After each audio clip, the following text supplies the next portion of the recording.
வணக்கம், என் பேரு doctor SP Nisha. நான் ஒரு ஹோமியோபதி மருத்துவர். கடந்த 2006ல இருந்து ஹோமியோபதி பிராக்டிஸ் பண்றேன். இன்னைக்கு நம்ம என்ன பார்க்க போறோம் அப்படின்னா, அந்த குழந்தைங்களுக்கு வருது இல்லையா, நிறைய பேருக்கு வீசிங் வருது ப்ராப்ளம். இந்த தொந்தரவு வந்து ஹோமியோபதியில எவ்வளவு நல்லா சரி பண்ண முடியும் அப்படின்ற அவேர்னஸ் வீடியோ தான் இது. நிறைய குழந்தைங்க நீங்க பார்த்திருப்பீங்க, சின்ன குழந்தைங்களா இருப்பாங்க. ஒரு ஸ்கூல்ஸ் அந்த மாதிரி தான், ஒரு 4th 5th இல்லைன்னா 2nd 3rd இப்படி படிக்கிற குழந்தைங்களுக்கு இப்ப நிறைய பேருக்கு வந்து இந்த வீசிங் வந்து ப்ராப்ளம் வருது. இது வந்து எந்த மாதிரி அந்த குழந்தைங்க வந்து சொல்லுவாங்க தொந்தரவு அப்படின்னு பாத்தீங்கன்னா, திடீர்னு தூங்கிட்டு இருக்கும் போது எந்திரிச்சு மூச்சு திணறல் மாதிரி வரும். ஒரு இருமல் மாதிரி தொடர்ச்சியா வந்து ஒரு 4-5 தடவை இரும்புவாங்க. அதுக்கப்புறம் பாத்தீங்கன்னாலே கொஞ்சம் வந்து மூச்சு வந்து எனக்கு எடுக்கிறதுக்கோ இல்லாட்டி மூச்சு விடுறதுக்கோ எனக்கு சிரமமா இருக்கு அப்படின்ற மாதிரி சொல்லுவாங்க. அதே மாதிரி வந்து நெஞ்சில வந்து வலிக்குது அப்படின்னு சொல்லுவாங்க. நெஞ்சு வந்து இறுக்கி பிடிக்கிற மாதிரி இருக்கு, வலி இருக்கு அப்படின்னு சொல்லுவாங்க.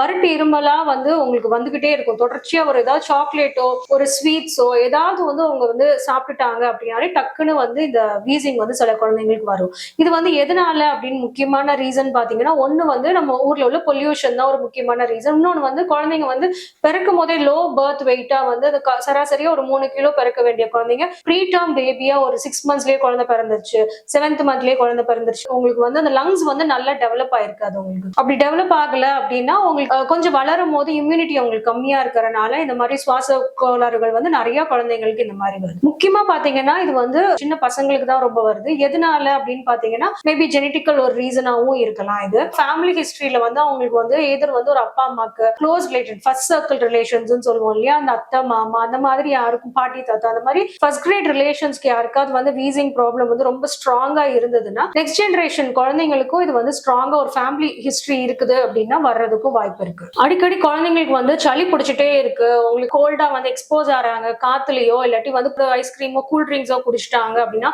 அவங்களுக்குமே வந்து அவங்களுக்கு வந்து வீசிங்கா மாறுறதுக்கு நிறைய சான்சஸ் இருக்கு. டஸ்ட் அலர்ஜி, ஏதாவது ஒட்டடை இல்லாட்டி தூசி வந்து அவங்களுக்கு வந்து ஒத்துக்கல அந்த மாதிரினாலும் இந்த வீசிங் வந்து சில குழந்தைங்களுக்கு ரொம்ப ஜாஸ்தி வருது. பெட்ஸ் வளர்க்குறீங்க அப்படின்னா அதுல இருந்து வர்ற அந்த ஹேர்ல இருந்து வர்ற அந்த ஃபைன் டஸ்ட் பார்ட்டிகல்ஸ் வந்து சில பேருக்கு வந்து ஒத்துக்காது. அதுக்கு பேர் டேண்டர் அப்படின்னு சொல்லுவாங்க.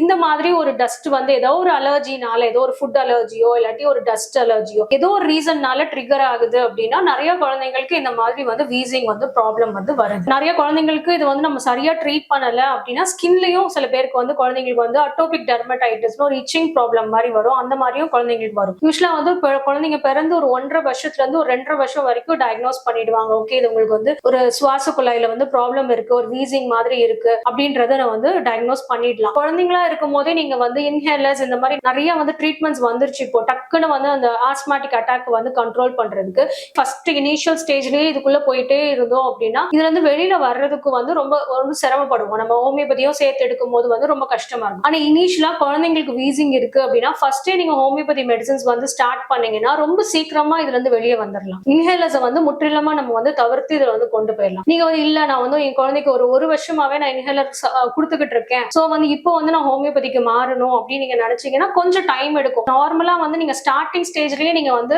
ஹோமியோபதி எடுக்கிறதோட நீங்க 1 year ப்ராக்ரஸ் ஆயிட்டு நீங்க எடுக்கும் போது கொஞ்சம் டைம் வந்து கொஞ்சம் ஜாஸ்தி எடுக்கும் திருப்பி ரிவர்ஸ் பண்றதுக்கு. பட் ஆனா குழந்தைங்களை பொறுத்த வரைக்கும் ஆஸ்மாட்டிக் அட்டாக் வந்து ஆஸ்மா, வீசிங் இந்த மாதிரி எல்லா தொந்தரவுமே கம்ப்ளீட்டா வந்து நம்ம வந்து சரி பண்ணி கொடுத்துடலாம் ஹோமியோபதியில. என்ன ரொம்ப முக்கியம் அப்படின்னா குழந்தைங்க வந்து ஈஸியா சாப்பிட முடியும். அவங்களுக்கு வந்து ஸ்வீட்டா இருக்கனால அவங்க ஸ்கூல்ல வந்து பாக்ஸ்லயே கொண்டு போயிடலாம். ஒவ்வொரு பீரியட் முடியும் போதும் அவங்க வந்து ஈஸியா வந்து இதை வந்து நீங்க சாப்பிட்டுக்கலாம், தண்ணி தேவையில்லை, இதை வந்து முழுங்குறதுக்கு அந்த மாதிரி எல்லாம், ஏன்னா சப்பி தான் சாப்பிட போறோம், இனிப்பா தான் இருக்கும். ஸோ கிட்ஸுக்கு வந்து ஒரு ப்ராப்ளமாவே இருக்காது இந்த மெடிசன் சாப்பிடுறது.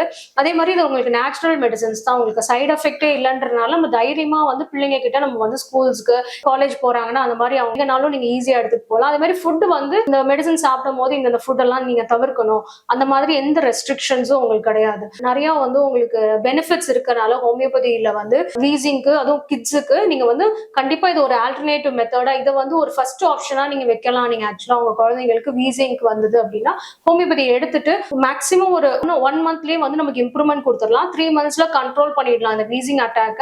6 monthsக்குள்ள வந்து நீங்க எடுக்கிற இன்ஹேலர்ஸ் இது எல்லாமே ஸ்டாப் பண்ணி நார்மலா வந்து ஹோமியோபதி மெடிசன்ஸ் மட்டுமே வந்து எடுக்கிற மாதிரி நம்ம கொண்டு வந்துடலாம். அடுத்து வந்து 6 monthsக்கு அப்புறம் இந்த மெடிசனுமே கொஞ்சம் கொஞ்சமா வந்து கம்மி பண்ணி வித்தின் வந்து ஒரு 8 months or 6 monthsக்குள்ளேயே கம்ப்ளீட்டா வந்து நம்ம மெடிசன்ஸ் எந்த மெடிசன்ஸுமே இல்லாம நார்மல் கிட்டுக்கு நம்ம வந்து அவங்களை கொண்டு வந்துடலாம். ஸோ இது ரிலேட்டடா உங்களுக்கு ஏதோ டவுட்ஸ் இருந்ததுன்னா நீங்க கீழே கமெண்ட் செக்ஷன்ல கொடுங்க, நான் உங்களுக்கு ரிப்ளை பண்றேன். நன்றி, வணக்கம்.